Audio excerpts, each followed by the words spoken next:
বাবা হই আমি তোকে একটা সত্য কথা বলি, কথাটা মেনেও চলবি, শুনেও রাখবি। প্রত্যেকটা নারীর পরের ঘরে জন্ম নিতে হয়। পরের ঘরে থেকে পরের আদর খেতে খেতে পরের অন্নে প্রতিপালিত হয়ে মানুষ হতে হয়।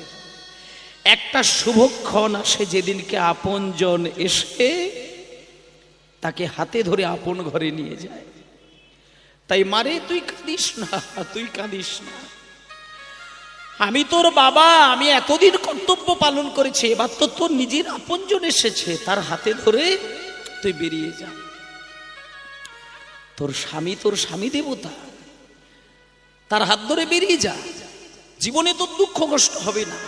আর আমি বাবা হয়ে একটা কথা বলতে পারি, জীবনে যদি কোনো দিন কোনো দুঃখ কোনো কষ্ট তোর হৃদয়ে আসে, আমার কথাটা মনে করবি, আমি ভালোবাসার টানে ঠিক বুঝতে পারবো, আমি তোর কাছে গিয়ে দাঁড়াবো, আমি তোকে কষ্ট দেব না।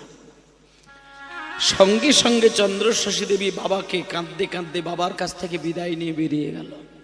মায়েরা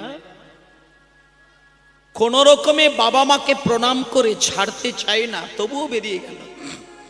বেরিয়ে গিয়ে বেশ কিছু ঘন্টা কাটার পরে যখন স্বামীর বাড়িতে উঠলেন, স্বামীর বাড়িতে গিয়ে স্বামীর হাত ধরে যখন দরজা ভেদ করে ভেতরে পৌঁছালো, চন্দ্রশশী দেবী স্বামীর বাড়িটা দেখে ভাবলো, আমার বাবার যেমন রাজবাড়ি, আমার স্বামীরও তো তাহলে রাজবাড়ি।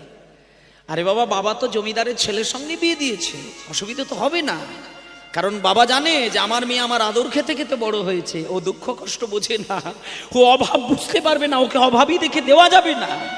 দেখে শুনে নিজের মতন করে একটা জমিদারের ঘরে বিয়ে দিলেন। 10 দিন কাটে, 20 দিন কাটে, 1 মাস কাটে, 2 মাস কাটে, 3 মাস, 4 মাস, 6 মাস, 1 বছর, সামান্য কটা মাস কেটে যায়। দেখতে দেখতে ওই চন্দ্রশশী দেবী স্বামীর সঙ্গে কথা বলতে বলতে, এক ঘরে থাকতে থাকতে, সংসারের দায়ী দায়িত্ব নিতে নিতে একদিন দেখা গেল চন্দ্রশশী দেবী মা বাবার কথাটা একটু একটু করে ভুলতে ভুলতে স্বামীকে স্বামী দেবতা মনে করে, স্বামীর ঘরকে নিজের ঘর মনে করে স্বামীর সুখে দিব্যি এইবার ঘর শুরু করে দেয়।